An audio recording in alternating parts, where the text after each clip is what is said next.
Olá, pessoal. Hoje o tema da nossa aula é as teorias sobre a ocupação da América e a pré-história brasileira. Então, como nós vimos na aula sobre a origem da humanidade, de acordo com as pesquisas arqueológicas, o ser humano surgiu na África e, devido à necessidade de garantir recursos para a sua sobrevivência, perseguindo animais em busca de lugares de fontes de caça, ele se espalhou lentamente para o restante do mundo. Então, o ser humano partiu para a Europa, depois foi para a Ásia, Oceania e chegou à América. E esta aula tem como objetivo justamente discutir de onde vieram os primeiros seres humanos que viviam aqui na América, que caminhos eles percorreram para chegar até aqui à América, quando eles chegaram a estas terras. Então, essa é a discussão da nossa aula de hoje. Agora, nós veremos algumas hipóteses de como provavelmente os seres humanos chegaram até a América. A primeira hipótese que alguns estudiosos defendem é que que a América começou a ser povoada por volta de 12 mil anos atrás, quando os primeiros grupos humanos vindo da Ásia atravessaram o Estreito de Bering, entre a Sibéria, que fica na Rússia, e o Alasca, que faz parte dos Estados Unidos, e essa travessia teria ocorrido na última era glacial, um período em que o Estreito de Bering ele estava coberto de gelo e unia o continente americano e o continente asiático. Provavelmente os seres humanos estavam perseguindo manadas de animais, de grandes animais. E aí, como não tinham ainda moradia fixa, avançaram e atravessaram, saíram do continente asiático e chegaram à América. E na América se espalharam por todo o continente e desenvolveram diversas sociedades. A segunda hipótese é que eles vieram pelo mar, pelo Oceano Pacífico, navegando de ilha em ilha em pequenas embarcações até chegar ao continente americano. Nesse período, por volta de 12, 14 mil anos atrás, o nível do mar ele não era como é hoje. Então havia algumas ilhas que estavam aparentes. Então esses grupos humanos vieram navegando de ilha em ilha até chegar na América. Outra possibilidade é que parte veio a pé pelo Estreito de Bering e outra veio navegando pelo Pacífico de ilha em ilha, como nós falamos agora. Então, para a reconstrução desse passado remoto, desse período em que ainda o ser humano não havia desenvolvido a escrita, quando o período em que os seres humanos chegaram aqui à América, os historiadores contam com o auxílio de um outro profissional, que é o arqueólogo. Esse cientista ele é responsável por liderar equipes de escavações, por analisar o material encontrado e por divulgar o resultado dessas análises. Então, em toda a América são encontrados vestígios da ocupação humana, como a arte rupestre, como restos de fogueira, como vestígios, artefatos de pedra, como fósseis. Quando eles são encontrados, esses vestígios são encontrados, essa área onde eles foram encontrados, ela é delimitada, esse espaço fica reservado para pesquisas, para escavações e análise do material encontrado. E é justamente esse espaço reservado que se chama de sítio arqueológico, que é onde fica essa área delimitada, onde ficam ou ficaram preservados artefatos, construções e outras evidências de atividades humanas.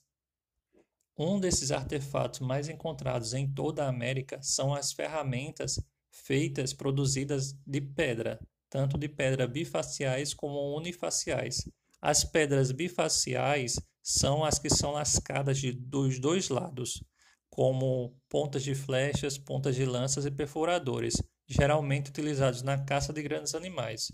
Já as ferramentas de pedra unifaciais, que são encontrados muito facilmente no Brasil, no território brasileiro, elas são lascadas apenas de um lado e elas são utilizadas em sua maioria como raspadores, furadores e cortadores. Um dos sítios arqueológicos mais famosos de toda a América é o arqueológico de Clovis, que deu origem à teoria da chegada do ser humano à América pelo Estreito de Bering. porque lá, a partir de 1930, foram encontrados vários artefatos feitos de pedra, como também ossos de mamute e bisões que datam de mais ou menos 11.500 anos atrás. Como esse sítio arqueológico fica no Novo México, nos Estados Unidos, então foi construída a teoria de que eles vieram, os seres humanos vieram pelo Estreito de Bering, chegaram ali nessa área onde há registros desse material, desses artefatos, desse material arqueológico, e dali, desse grupo que chegou ali em Clovis, se originou todas as demais sociedades na América. No entanto, essa essa teoria ela tem sido contestada devido a outros achados arqueológicos por toda a América, tanto no Chile como também na Argentina, no Brasil, foram encontrados diversos artefatos que colocam em discussão essa teoria sobre a chegada do homem há 11.500 anos atrás. No Chile, por exemplo, foram encontrados materiais arqueológicos, ossadas humanas, restos de fogueira, restos de animais que datam de pelo menos 12.500 anos atrás, ou seja, 1.000 anos de diferença em relação ao material que foi encontrado lá no território do Novo México, no sítio arqueológico de Clovis. Por ser um território muito extenso, na América se desenvolveram sociedades de diferentes formas. Se desenvolveram sociedades de tendência igualitária e também de sociedades hierarquizadas. O que isso significa? As sociedades de tendência igualitária são aquelas sociedades que se desenvolveram e nelas o trabalho e os produtos gerados por todos eram distribuídos de maneira mais ou menos igual entre todos os membros da comunidade. Já as sociedades hierarquizadas são aquelas no qual se estabelece uma certa organização social baseada na função exercida por um pequeno grupo que exerce o poder, possui a maior riqueza, estabelece leis, aplicação da justiça e o controle da religião. Então, esse grupo ele detém o poder e organiza o restante da sociedade. Evidências sobre essas sociedades hierarquizadas são encontradas, por exemplo, quando se há construções de templos, porque as construções de templos, de palácios, elas precisam de uma organização maior de pessoas para liderar como será feito todo o processo de construção e etc. Então, isso é uma evidência de que aquela sociedade deveria ser hierarquizada.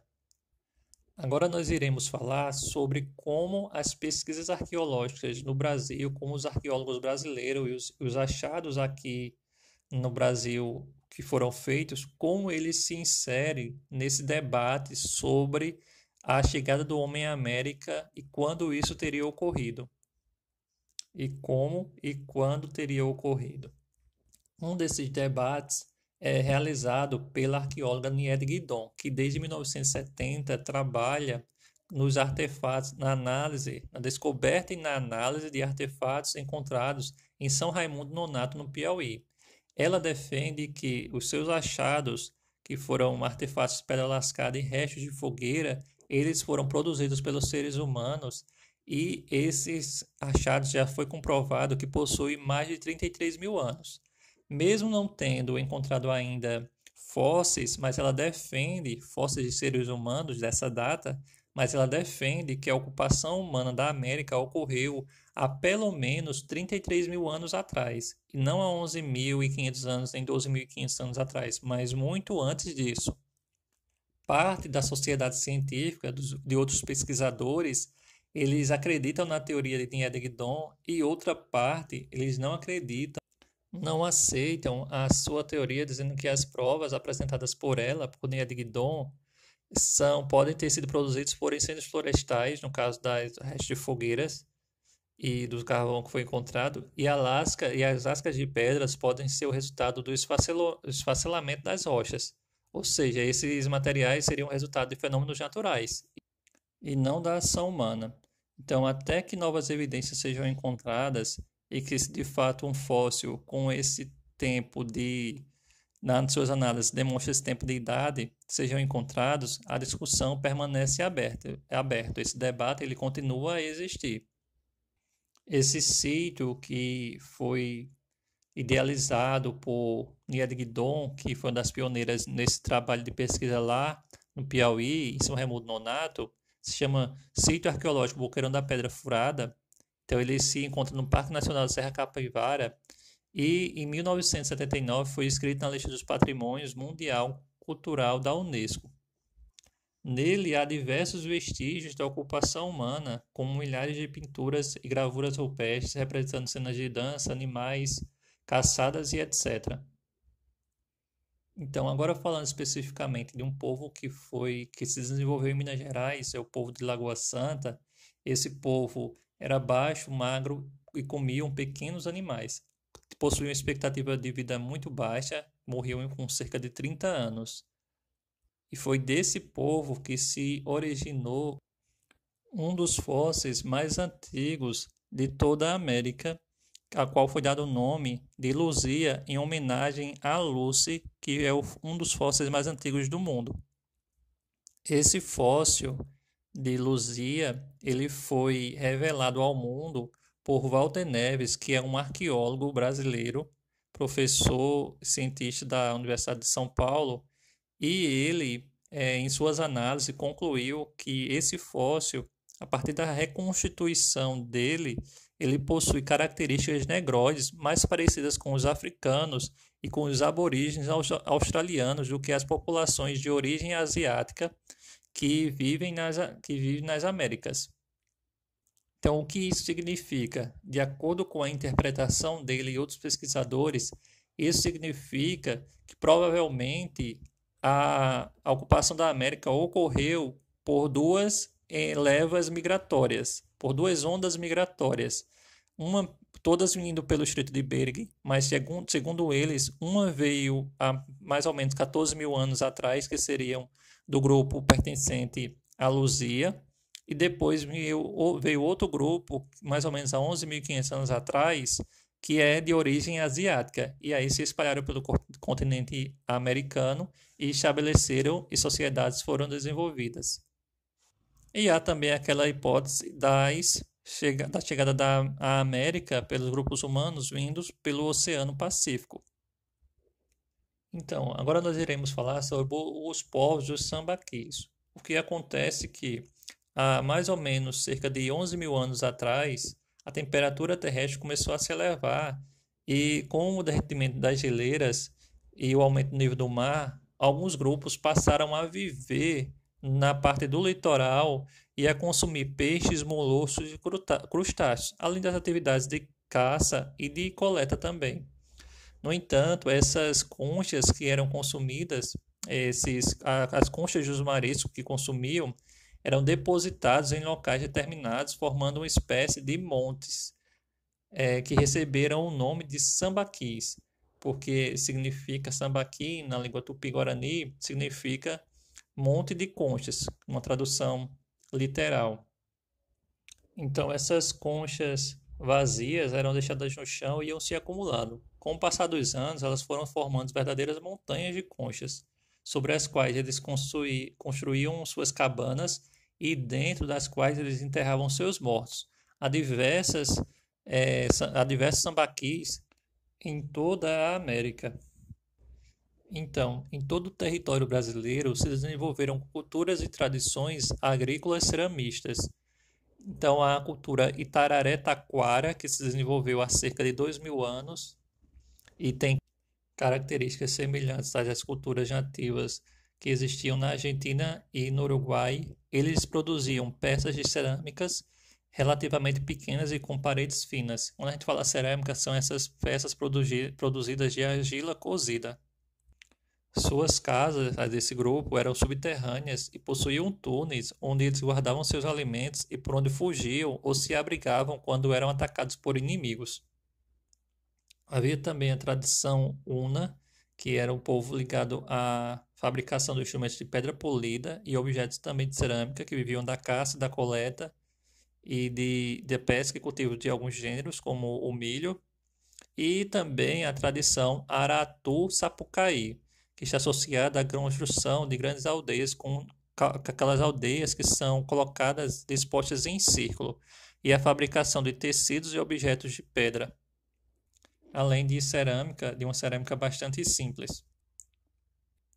Já as culturas agrícolas da Amazônia, do norte do nosso país, eles se desenvolveram cacicados complexos, que eram uma espécie de organização social e política, em que as aldeias estavam submetidas a um chefe muito poderoso, que cobrava tributos e liderava guerra contra os vizinhos pelo controle de recursos naturais, e também desenvolveram nas culturas Santarém e Manajoara, desenvolveram cerâmicas que alcançou níveis bastante sofisticados, porque havia detalhes nessa produção e eram muito bem feitos, decorados, que era o que diferenciava essa produção de outras culturas.